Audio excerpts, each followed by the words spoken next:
In this video, I'm going to start a comparison between the accumulator and the charge compensator. Now, these are two different devices designed to store refrigerant for different machines under different conditions. Now, here what I'm showing you is an accumulator. Now, the accumulator is mounted in the suction line just before the compressor, and this is a suction line coming from the evaporator, and this is the line that actually goes to the compressor. Okay, what this is designed for is if a big slug of refrigerant comes out of this suction line, it doesn't go straight to the compressor and slug the compressor. That's part of its use. The other part of its use is in heat pumps. Maybe I should explain a little bit more about how this works.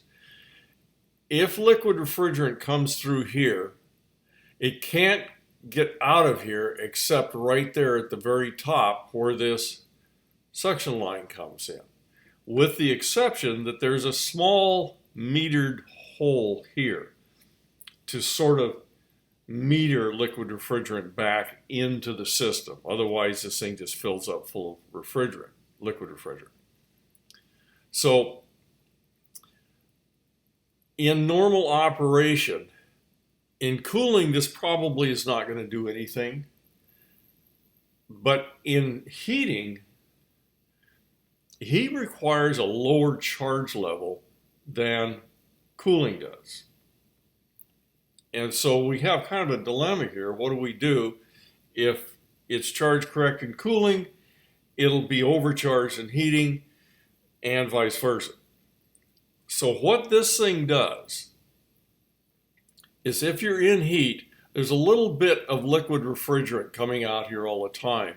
Now this is only with a fixed orifice metering device, because that operates on pressure difference only. So there will be a little bit of liquid refrigerant coming through here all the time. And the superheat will not be as high as it should be because there's liquid coming through there. But what's going to happen, as this thing runs, refrigerant is going to start filling this thing up. And as it fills it up,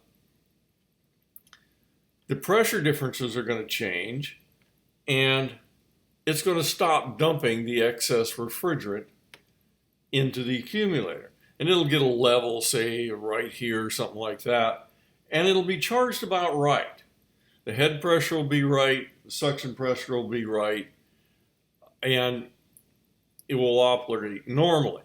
Now, if I were to go into cooling mode, this thing would probably not dump hardly any refrigerant in here, and this metering hole will meter back the refrigerant, the liquid refrigerant, back into the system and balance the system out again. Okay, that's how the accumulator works, mounted in the suction line. Okay, let's take a look at the charge compensator. Now here we're showing a charge compensator. Now, what is a charge compensator supposed to do? The accumulator is mounted in the suction line, and it absorbs liquid refrigerant to keep it from going to the compressor, and it adjusts the charge. Well, because the unit needs less charge and heat.